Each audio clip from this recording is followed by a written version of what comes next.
Bienvenue dans Impact at Scale, le podcast dans lequel on décrypte les stratégies pour aligner impact positif et changement d'échelle. Je suis Adriana Peyruz, CEO des Impacteurs. Et très concrètement, on fait du conseil en impact positif pour les entreprises en phase de scale et du conseil en changement d'échelle pour les entreprises à impact positif ou les structures de l'ESS. Allez, trêve de bavardage et place à l'invité de la semaine. Bonjour Timothée, comment ça va ? Très bien, et toi ? Super, écoute, ravi de t'avoir pour cet épisode de Impact at Scale.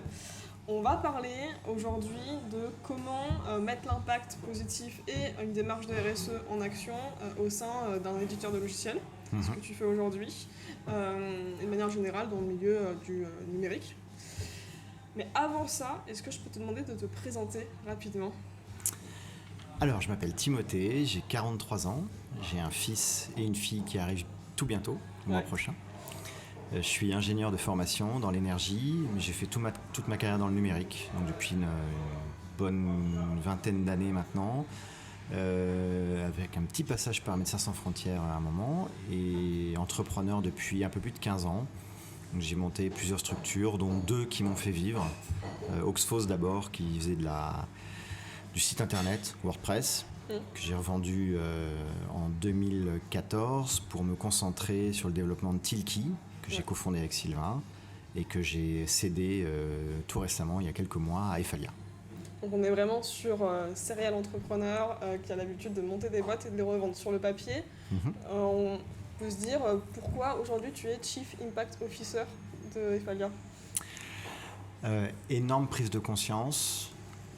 Il y a 4-5 ans à peu près sur les enjeux climatiques, je vais le dire comme ça, tout ce qui est lié au dérèglement climatique, et ma prise de conscience de mon impact d'abord et de ma responsabilité ensuite. Donc j'ai changé beaucoup de choses dans ma vie dans cette optique de diminuer mon impact et d'expliquer, d'influencer mon entourage aussi pour que ils fassent de même. Et puis assez naturellement sur le pro, ça m'a amené aussi à céder Tilki pour pouvoir me concentrer sur autre chose. Et ma mission aujourd'hui, si tu veux, c'est d'avoir, en tout cas d'essayer, je dis ça en toute naïveté, d'avoir un impact sociétal, environnemental, systémique. C'est vraiment ça que je veux faire maintenant. Et ce qu'on faisait avant chez Tilki ne me permettait pas de le faire. Tu peux peut-être rappeler ce que faisait Tilki et du coup à qui ça a été cédé ? Oui. Alors Tilki, on est une pure start-up, des belles années start-up. Donc on est éditeur logiciel et on fait toujours un logiciel qui permet d'optimiser la conversion. Donc on permet en fait aux commerciaux de savoir quel prospect il faut relancer à quel moment avec quel message pour maximiser la conversion. Donc vendre plus, mieux, plus facilement. Donc c'est de l'analyse de données, c'est de la signature électronique, voilà.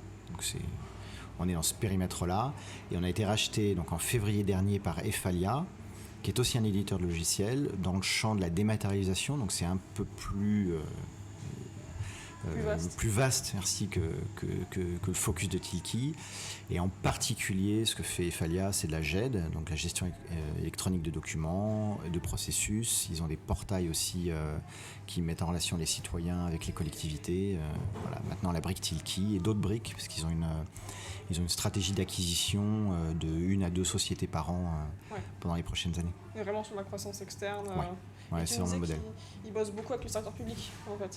Oui, une majorité des clients aujourd'hui sont du secteur public, donc à la fois des collectivités territoriales, beaucoup de conseils généraux, l'État, des ministères, l'Élysée. Le courrier de Macron est traité par des outils Eifalia. Si tu portes plainte en ligne demain, ça va passer par les outils Eifalia. Et puis peut-être un peu plus proche aussi, on a beaucoup de MDPH, donc ces maisons qui s'occupent de personnes en situation de handicap, donc pour gérer les dossiers de ces personnes-là qui passent par des outils Eifalia, par exemple. Ok. Et donc toi tu vends Tilki à Eifalia, donc ce qui se passe c'est que tu es intégré à Eifalia pour gérer la transition. Oui. Et tu prends une casquette supplémentaire qui est celle de Chief Impact Officer. Oui. Qui consiste concrètement à... Alors Eifalia m'a pas attendu. Ils n'ont pas attendu que je sois là pour commencer leur démarche d'impact. Vraiment, les dirigeants et l'équipe sont top en règle générale, mais là-dessus en particulier. Et donc ils avaient lancé il y a un peu plus d'1 an une première démarche avec, ça passe par, de toute façon il faut avoir la photo, donc ça passe par un bilan carbone. Donc ils ont fait un bilan carbone accompagné par une société lyonnaise qui s'appelle WeCount. Et ce bilan carbone a permis d'avoir la photo et de commencer à mettre en place un plan d'action, de savoir où est-ce qu'il fallait commencer à agir, sur quel levier fallait actionner pour baisser les émissions de gaz à effet de serre. Et donc l'objectif qui a été fixé par Pascal, le dirigeant, c'est de baisser de 8% par an les émissions d'Ephalia. Et donc mon rôle dans ce cadre-là en tant que CIO, c'est de suivre ce plan d'action. Et donc je suis accompagné pour ça d'une Green Team. Donc, il y a une dizaine de collaborateurs d'Ephalia qui font ça bénévolement, sur leur temps de travail, mais ce n'est pas leur mission première. Okay. Donc j'ai des gens de tous les services, qui est aussi une énorme richesse parce que en fait on s'aperçoit que c'est beaucoup de change management, beaucoup de pédagogie, et du coup le fait d'avoir une équipe qui est issue de l'ensemble de la boîte, ça facilite énormément les choses pour faire passer les messages. Donc voilà, on est cette Green Team et on suit ce plan d'action, on le met en place on refera des bilans carbone tous les ans pour valider qu'on est bien dans cet objectif de réduction. Et c'est d'autant plus du change management que Ephalia existe depuis un petit moment déjà. Ça existe depuis combien de temps? Il y a combien de personnes dans la boîte ou dans les boîtes qui appartiennent à Ephalia? Alors je m'excuse par avance auprès de mes dirigeants parce que je vais être assez approximatif. Ephalia est issu d'un rachat, je dirais, il y a une bonne vingtaine d'années. Okay. Déjà. Donc c'est Étienne à l'époque qui a racheté une première boîte et qui a commencé à en racheter d'autres. Pascal l'a rejoint, je dirais, il y a une dizaine d'années. J'espère que je ne me trompe pas trop. Et ils ont continué cette stratégie de croissance externe. Et du coup, reprécise-moi le reste de la... Vous êtes combien? On est, à peu près 150 collaborateurs aujourd'hui. Okay. Et un peu plus d'une dizaine de millions d'euros de chiffre d'affaires. Vocation à grossir avec cette stratégie de croissance externe. Oui, ça croît du coup d'année en année. Ouais. C'est quoi le rythme de croissance à peu près? Alors, ils ont levé en début d'année quelques millions pour pouvoir accompagner cette croissance externe. Et le rythme, c'est à peu près de 2 boîtes par an. Je crois que c'est à peu près ça l'idée. Ok, très clair. Et donc, change management, green team. Alors là, ce qui me saute aux yeux quand tu me dis ça, c'est que vous n'avez pas mis en place un pôle dédié à la RSE. Mais qu'au final, c'est des personnes qui ont peut-être des compétences sur le sujet, mais pas une spécialité sur ça, qui portent ce sujet. Comment ça marche très concrètement? Alors, très concrètement, on a quand même une personne qui nous rejoint, là, une alternante qui nous rejoint début octobre, pour qui ça va être vraiment la mission, qui va être occupée à plein temps là-dessus. Mais oui, sinon très concrètement, on se voit une fois par semaine, on a une visio d'1 heure une fois par semaine pour suivre le plan d'action. D'accord. Et puis aujourd'hui dans mon plan j'ai une grosse vingtaine d'actions en cours. Et puis chacun va prendre 1 ou 2 actions qui va leader le temps de... Il y a des actions qui sont très très courtes, mettre en place le tri dans les bureaux. Ouais. Alors, et en même temps quand je dis ça, c'est à la fois très facile quand c'est dans ton bureau, mais il y a plusieurs bureaux chez Ephalia, donc c'est moins évident de mettre en place le tri à Paris quand tu es basé à Lyon. Donc on a ce genre de petits détails à traiter. Et puis il y a des actions qui sont plus long terme. Mettre en place une politique d'achat responsable. C'est des choses qui se mettent... on se laisse plusieurs mois pour y arriver. Ça va impacter plusieurs personnes, plusieurs services. Donc il y a tous ces échanges, ces discussions-là. Il y a le CSE avec lequel il faut discuter. Donc, j'ai rendez-vous avec eux vendredi prochain pour justement expliquer aussi notre rôle, comment on le fait et où est-ce qu'on va avoir besoin d'eux aussi. Sachant que j'ai cru comprendre... on est tous sur la même longueur d'onde, tu vois, et ce qu'on me propose est aussi participe vraiment au bien-être aussi du salarié, tu vois. Donc il y a il n'y a pas de sujet de tension prévisible avec le CSE par exemple. Et ce qui est hyper intéressant dans ce que tu dis là, c'est que ça révèle un élément, moi je suis absolument convaincue depuis hyper longtemps, c'est que la RSE ou toutes les démarches de transition au sein des entreprises pour plus de respect des humains et de l'environnement, pour le dire grossièrement, c'est avant tout du bon sens en fait. C'est juste une approche résolument pragmatique et oui bien sûr parfois il faut aller chercher des expertises ultra pointues sur certains sujets, mais en réel quand on a votre démarche, c'est-à-dire d'abord de faire une photo avec le bilan carbone et qu'on voit d'où viennent les émissions, ensuite les réduire, c'est pas simple, c'est pas évident, c'est pas non plus automatique, voilà, mais on arrive à identifier les leviers sur lesquels agir. Oui. Est-ce que tu peux nous parler du bilan carbone justement, de ce que ça a révélé en fait, de la répartition des émissions sur les faveurs? Ouais, je rebondis déjà effectivement pour moi. Il y a beaucoup de bon sens paysan, enfin tu vois, c'est... par contre, faut effectivement pas se tromper d'ordre de grandeur. Faut pas agir sur des choses, enfin en mettre toute son énergie en étant convaincu que c'est ce qu'il faut faire et en fait se tromper d'ordre de grandeur.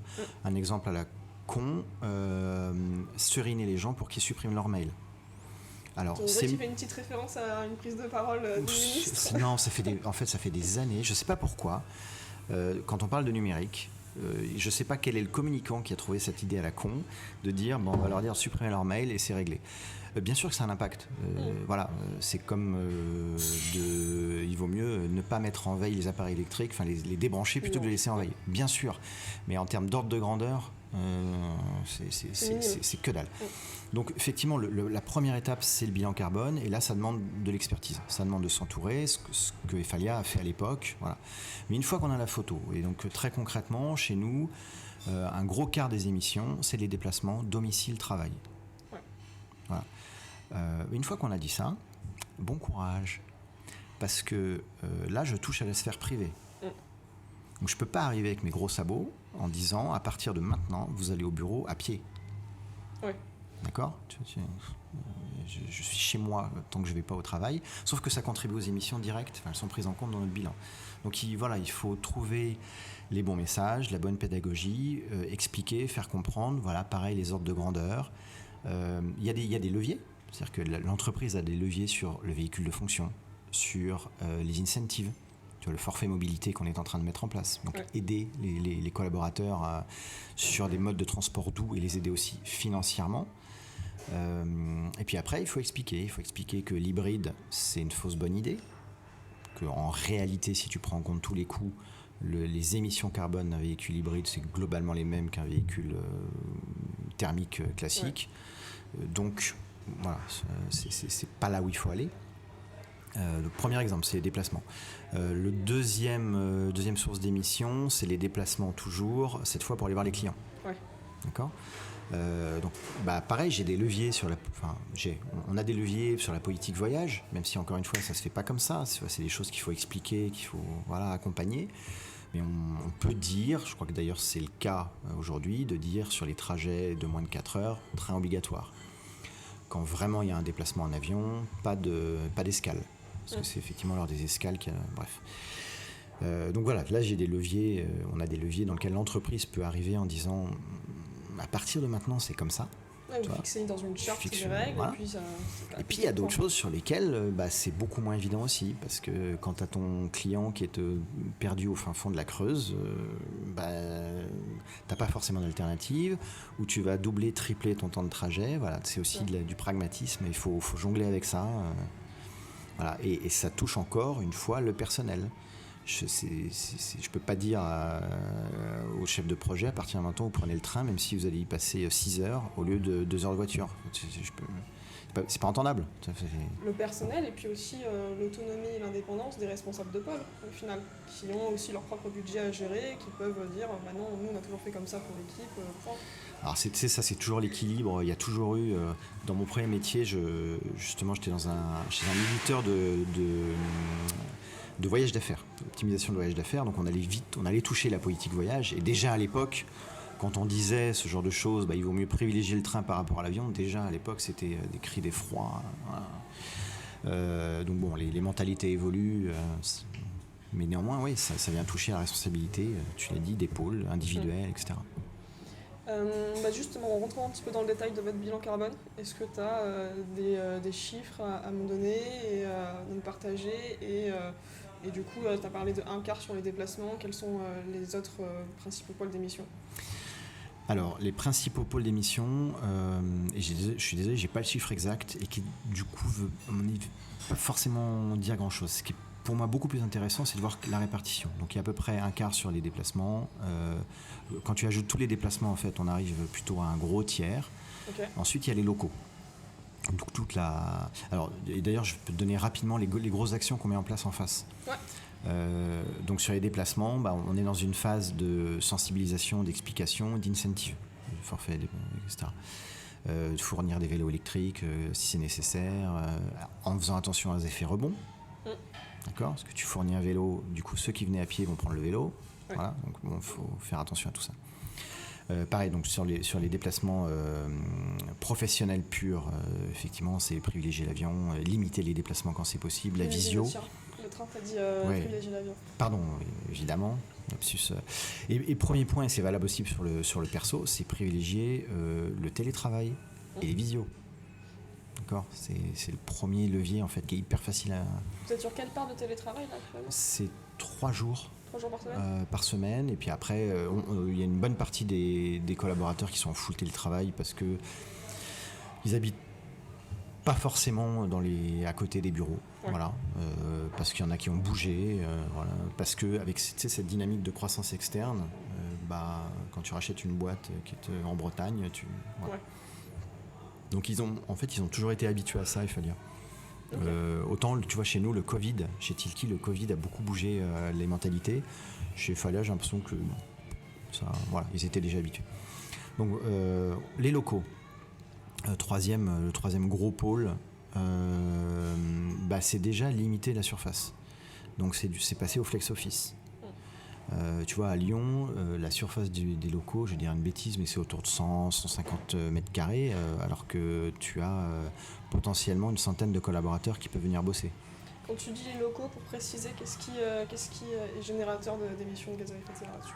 Alors, le fait que tu occupes une surface importante, ouais. Avec tous les flux d'énergie, donc ce que tu vas consommer en électricité, en eau, en gaz, et le fait que plus tu as une surface importante, moins elle est mise à disposition par d'autres. Enfin voilà, le fait de partager les locaux, ouais. D'utiliser que ce dont tu as besoin, déjà tu es beaucoup plus sobre. Et okay. À l'inverse, si tu as des locaux qui sont surdimensionnés, ton bilan carbone augmente. D'accord. Donc la première étape, c'est ça, c'est d'avoir des locaux qui sont le minimum. Ça veut pas dire mettre en tension les équipes, hein. Ça veut pas dire que tu vas bosser sur tes genoux sur une table dans la salle d'attente. Mais par exemple, la généralisation du télétravail plus le flex office, donc là tu réserves ton bureau quand tu as besoin d'un bureau. Ouais. Voilà, ça permet de diviser par 3 ou 4 la surface utile et donc d'autant tes émissions. On a une démarche aussi, parce que c'est pas forcément toujours possible, tu vois, je dis ça, quand tu as un bail 369 que tu es engagé, on a une démarche sur des locaux en région parisienne de partager. Voilà, donc, ou de la sous-location ou du partage avec des associations, donc c'est quelque chose qu'on va commencer à mettre en place. Donc voilà, tout ça, là, les déplacements, les locaux, en gros, c'est la moitié du bilan. Ok. Tu vois. Donc déjà, quand tu agis un peu là-dessus, voilà, tu as les gros sujets. Après, il y a vraiment des choses qui sont dans notre cœur de métier. Falia, c'est de la GED, et donc de la GED, tu pars d'un document physique et on va le passer en numérique. Donc on a des scanners, par exemple. Donc on a du vrai du matériel, c'est pas que du logiciel. Et donc ces outils ont un impact. C'est à peu près, je crois, 8% à peu près tout ce le matériel qu'on va utiliser pour produire et pour rendre un service à nos clients. Là, l'idée, c'est de maximiser la durée de vie, d'utiliser du reconditionné et quand ils arrivent en fin de vie, de ne pas les jeter à la déchetterie, mais de faire en sorte qu'ils soient réutilisés. Donc il y a des associations qui gèrent ça, avec qui on peut reconditionner nous-mêmes. Est-ce que c'est du matériel que vous arrivez à optimiser en termes d'utilisation, ou est-ce que parfois ils sont là mais pas utilisés ? Alors, les scanners, pour le coup, c'est vraiment le cœur du métier. Tu vois, nous l'idée, c'est, pour être très basique, il y a encore beaucoup de clients et d'administrations qui reçoivent du courrier papier. Donc, la première étape, c'est de tout scanner. Ouais. Donc, en fait, ils sont utilisés. Il y a un flux constant. Mais oui, tu as raison, c'est aussi quelque chose que je vais faire, par exemple, avec les serveurs. Où là, je vais avoir plus la main et m'assurer qu'effectivement, les serveurs qu'on peut louer chez des fournisseurs soient utilisés au max de leur capacité et qu'on n'ait pas un truc qui dorme. Voilà. Et en même temps, une fois que j'ai dit ça, l'impact donc en termes d'émissions de nos serveurs, c'est 2%. Ouais. Donc, bien sûr qu'il y a un sujet, tu vois, mais mon temps et mon énergie, je ne vais pas le passer en priorité là-dessus.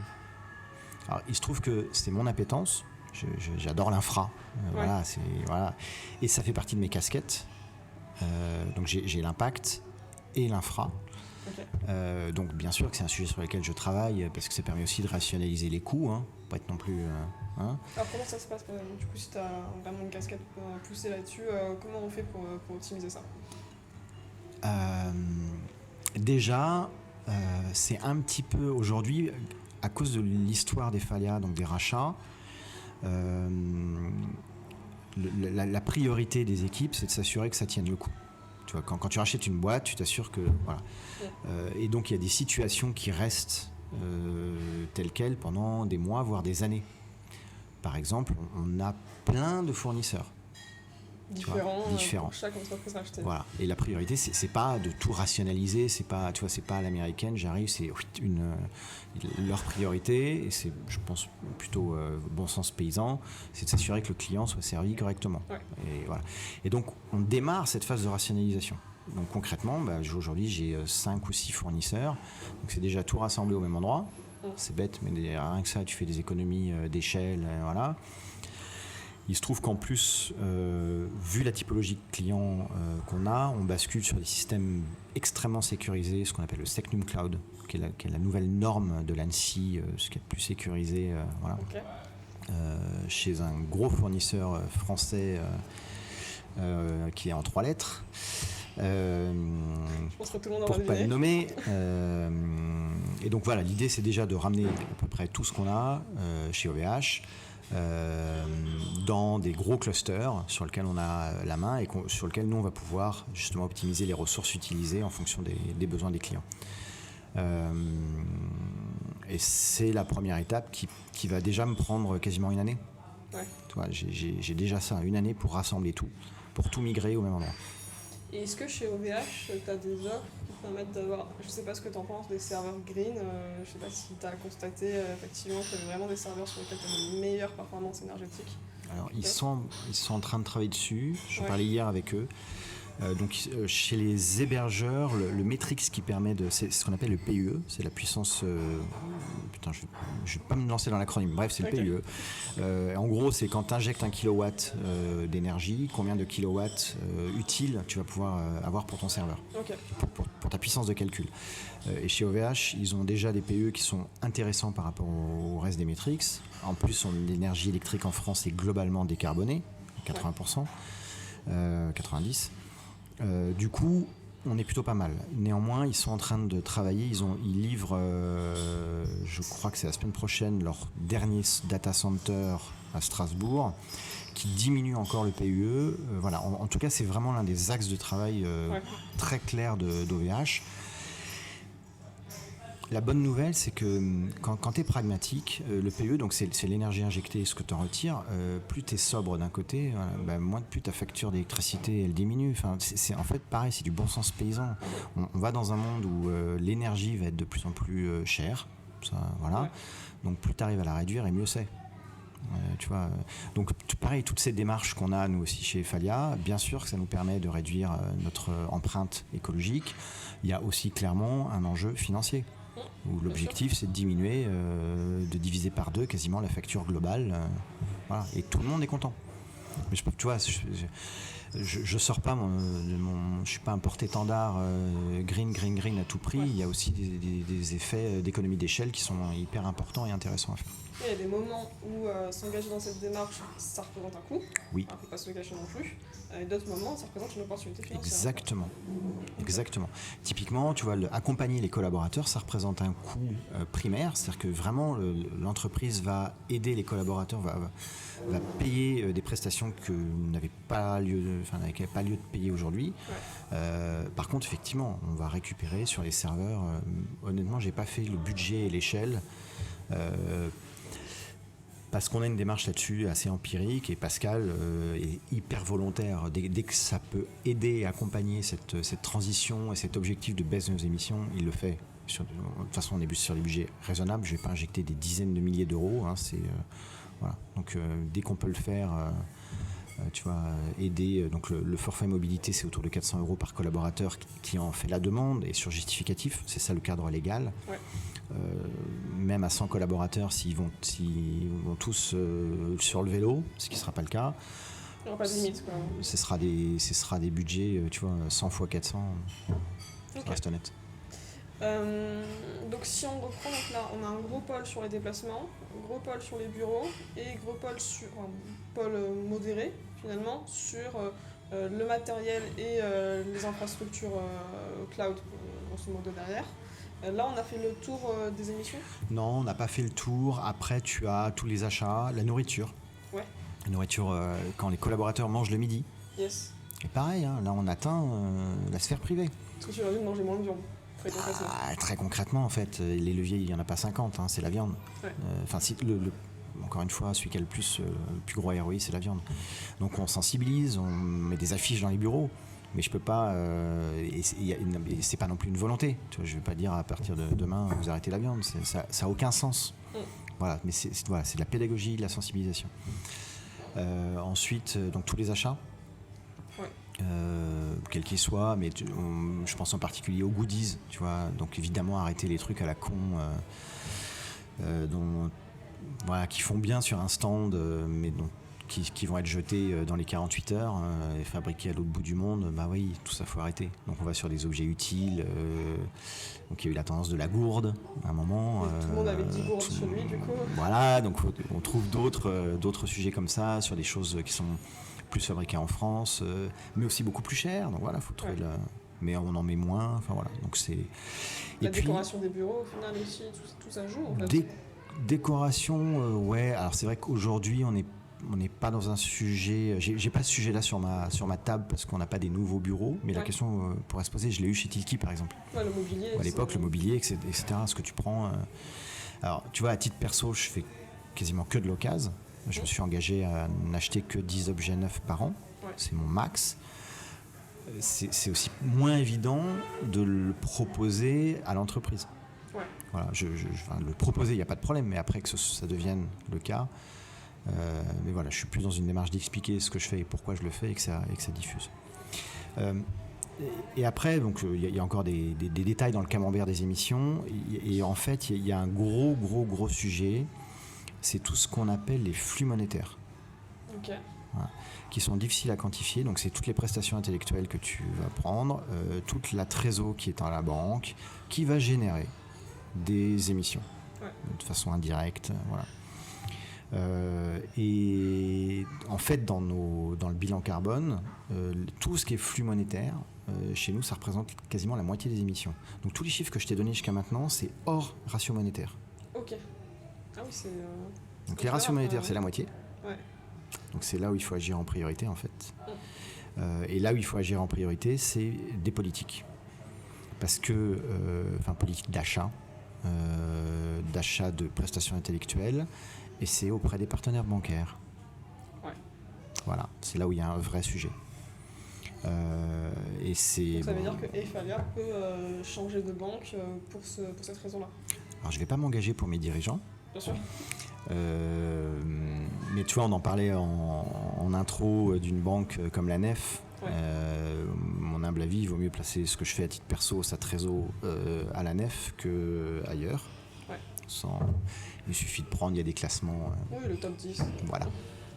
Et une fois que j'ai dit ça, c'est aussi un vrai sujet parce que c'est les banques classiques qui financent. Tu vois, quand je parle de levée de fonds tout à l'heure, d'Ephalia, et ce que moi j'ai connu à l'époque chez Tilki, c'est des banques tout à fait classiques qui ne sont pas forcément très bien positionnées dans les classements. C'est plus simple de lever auprès de la BNP que de lever auprès de la NEF. Oui, pour être clair, c'est clair. Voilà. Donc voilà, après, derrière, il y a beaucoup de pragmatisme et voilà. Ok, mais en tout cas très clair. C'est hyper effectivement une approche très pragmatique. J'imagine que comme tu l'as dit, tu te heurtes à des difficultés quand ça touche aux habitudes des gens. De manière générale, quels sont tes freins, même les limites de ton rôle de CIO? Là, tu viens de le décrire, c'est la sphère perso. Ouais, c'est vraiment ça. Et les injonctions contradictoires. Donc là, on a envoyé la semaine dernière un questionnaire à tous les collabs pour refaire un tour et refaire un point et savoir comment ils allaient au bureau. Ok.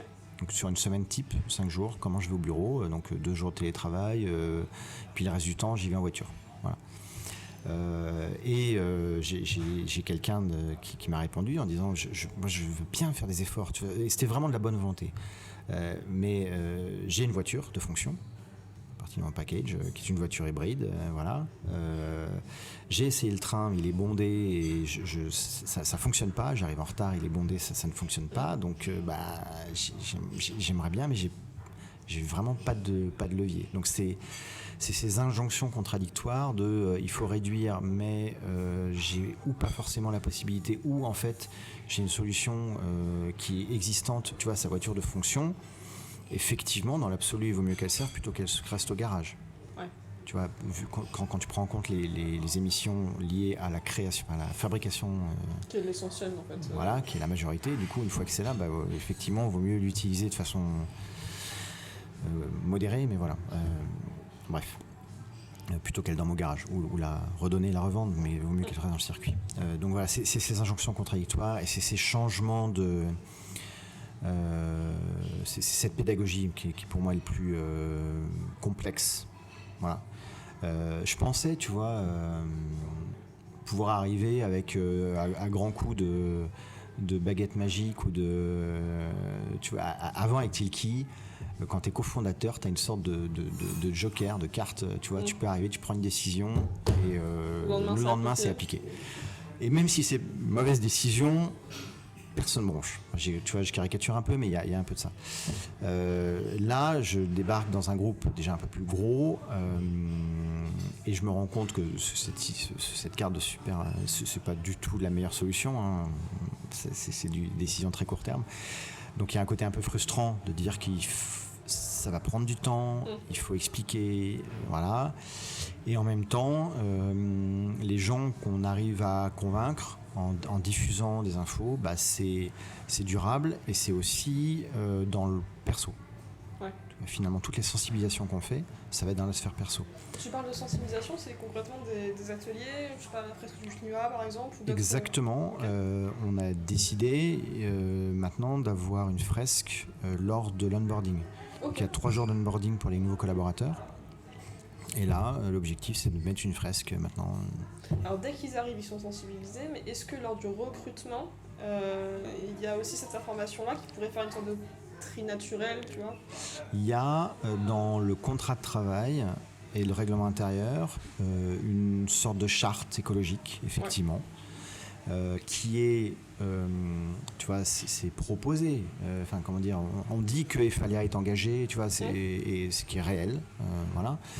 C'est pas encore aujourd'hui un filtre en disant si tu n'adhères pas à ces valeurs, t'as rien à faire ici. C'est voilà, encore une fois, étape par étape. Même les gens d'eux-mêmes n'ont pas, quand ils arrivent à un entretien, n'ont pas l'impression que c'est si important que ça pour Ephalia que s'ils n'y adhèrent pas personnellement, ils y vont pas. Honnêtement, j'ai pas été suffisamment impliqué dans les recrutements pour te dire si c'est aujourd'hui un vrai facteur dans un...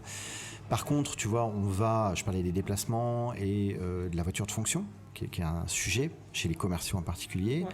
Ouais. Donc c'est un sujet qu'on va traiter. Aujourd'hui, j'ai pas encore la bonne solution. Mais c'est clair que ça va jouer dans les prochains recrutements. Okay. Si, je mets du gros conditionnel, on annonce qu'il n'y a plus de voiture de fonction voilà, et que c'est remplacé par autre chose, et forcément ça va influencer les recrutements. Les commerciaux qui sont extrêmement attachés à cet avantage en nature iront moins chez nous. Ouais, très clair. Si on prend un petit peu de hauteur, pour toi, une entreprise engagée, une entreprise qui s'engage pour la transition écologique et sociale, c'est quoi ? Je suis un petit peu radical là-dessus. Ouais. Je le prends pour moi, une entreprise qui n'a pas pour raison d'être en faveur du vivant doit disparaître. Okay. Dans le monde d'aujourd'hui. Je tenais pas ce discours il y a 5 ans quand j'avais pas encore conscience de ce qui nous arrive. Mais voilà, clairement aujourd'hui on n'a plus le temps de tergiverser. Donc une boîte, mais quel que soit le projet humain en fait, une société, une association, une organisation, à titre personnel, les projets que je mène qui ne sont pas en faveur du vivant n'ont plus de raison d'être, donc doivent s'arrêter. Voilà. Exemple concret, métavers. Oui. Voilà. Le deuxième exemple, alors s'évertuer à vouloir aller dans l'espace aujourd'hui, je comprends pas. Il y a peut-être des raisons cachées que j'ignore, mais je comprends pas. Et Falia, pour toi, est aligné avec ça ? Et Falia est aligné avec ça, dans la mesure où les services qu'ils proposent aujourd'hui sont vraiment en faveur des citoyens, et en particulier les citoyens les plus fragiles. Ouais. Tu vois, il y a un vrai sujet chez Falia depuis le début de fournir des services aux collectivités. Donc c'est une mission que je trouve respectable. À titre personnel, ça ne me suffit pas. Donc moi, j'ai besoin d'autre chose et je ne sais pas encore où je serai à moyen terme, voilà, mais ce sera sans doute sur un autre levier. Et en même temps, tu vois, le numérique, c'est ce que je sais faire depuis 20 ans, c'est là où j'ai sans doute le plus à apporter aussi, que de débarquer dans un autre domaine dans lequel j'y connais rien, qui a plus d'effet de levier, mais voilà, donc je suis encore en train de se poser ces questions de quel est le meilleur équilibre et où est-ce que j'aurai le plus ma place pour avoir un impact important. Parce que finalement, d'avoir cédé Tilki, c'est aussi l'occasion de changer de vie pour toi. Oui, absolument. T'es en plein dedans là en ce moment. Je suis en plein dedans, donc j'ai cette phase d'accompagnement qui va durer encore une petite année. Ouais. Et après, donc la question se pose de savoir ce que je ferai dans la suite. Et puis ça me permet aussi de mener des projets personnels, d'habitat collectif en particulier. Tu peux nous en parler un petit peu ? Ouais, écoute, ça fait à peu près 3 ans là, qu'on cherche avec différents groupes d'amis. On a eu différents groupes en fonction des projets. Un habitat collectif, et on s'est fixé là il y a 1 mois et demi, on vient d'acheter une propriété dans le Mâconnais, okay, entre Mâcon et Tournu. On a acheté une grosse propriété qui a vocation à accueillir 7-8 foyers à terme, plus des activités professionnelles autour du bien-être, autour de l'animation de groupe, autour de l'accueil de seniors. Et puis donc que ce soit aussi l'habitat de nos 8 familles, et on veut un projet, c'est vraiment habitat collectif tiers-lieu, on veut un lieu qui soit très ouvert sur l'extérieur. On veut pas, tu vois, vivre en autarcie, autonomie, voilà. On veut vraiment être ancré dans le territoire et répondre aux besoins du territoire. Tu vois, pas arriver avec nos logiques de Lyonnais bobo en disant « Ah, ce serait cool si on faisait un atelier de réparation de vélo ». Bon, tu vois, en pleine campagne, c'est pas le premier besoin, a priori. Ok, très clair. Est-ce que tu as des conseils que tu donnerais à des professionnels qui peut-être, comme toi, viennent du milieu du numérique et qui se posent toutes ces questions-là et qui ont envie de changer de vie, que ce soit sur le plan perso ou pro, et peut-être évoluer vers même une carrière dans l'impact en tant que CIO ou autre? Comment tu leur conseillerais de se lancer dans cette démarche ? Pour moi, déjà, ça passe par des prises de conscience et des changements de paradigme. Ouais. Le premier changement de paradigme, c'est ce que j'ai longtemps cru, ma valeur n'est pas liée à ce que je gagne. Tu vois, la valeur argent, qui m'a été inculqué. C'est très bien. Mais sauf que c'était objectivement, comme la majorité de mes copains ou autres, c'est vraiment le KPI, l'indicateur principal de mesure de ma richesse à tout niveau. Ouais. Donc pour ma première étape, c'est de se libérer de ça. Ce que j'ai réussi à faire de façon récente. Encore une fois, quand tu vois ce qui est en train d'arriver, quand tu comprends ce qui est en train d'arriver, le fait de gagner 2, 3, 5, 10 SMIC, qu'est-ce que ça peut foutre ? Et tu prends aussi conscience que plus tu as d'argent, plus derrière Exactement, absolument. Et donc je suis dans un chemin aujourd'hui de diminuer ma consommation, donc mes revenus et mon patrimoine, plutôt que de continuer à accumuler et donc d'émettre. C'est clair, c'est linéaire. Et c'est à nous, les CSP+, si je suis caricatural, c'est à nous de faire les efforts. C'est à nous de montrer le chemin, c'est à nous de montrer l'exemple. Donc pour moi, c'est déjà la première étape. Donc d'admettre qu'à partir de maintenant, il faut que je gagne moins. Voilà. Une fois que j'ai dit ça, c'est pas forcément évident. Je suis un terrain glissant là, mais la majorité de mes copains sont un peu emprisonnés dans ce paradigme, dans ce mécanisme.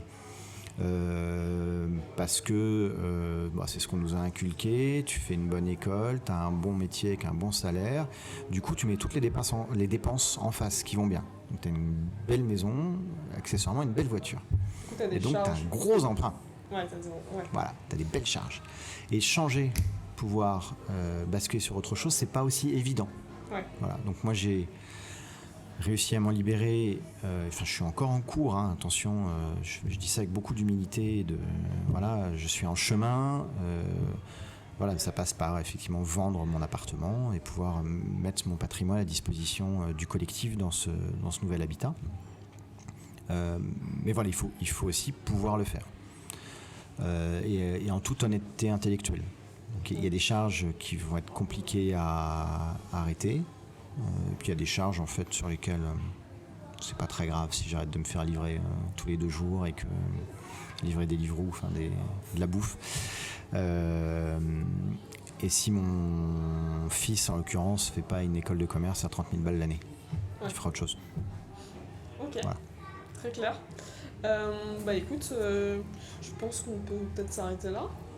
C'était hyper clair. Merci beaucoup. D'avoir répondu à mes questions et j'espère sincèrement que ça va motiver des entrepreneurs à suivre ta voie et à changer de vie, déjà personnellement, mais aussi à engager une démarche de responsabilité au sein de leur boîte. Ouais, je peux aussi témoigner que j'ai vraiment aucune frustration. C'est vraiment, comme disait l'autre, la sobriété heureuse. Franchement, ouais. je regagne de la liberté, je dors mieux.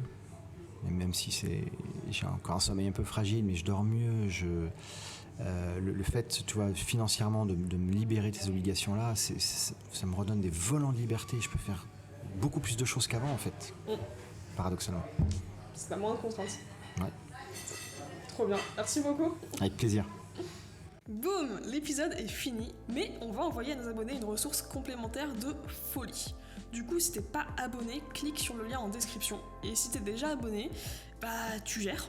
Bref, on t'aime d'amour. Merci et à très vite.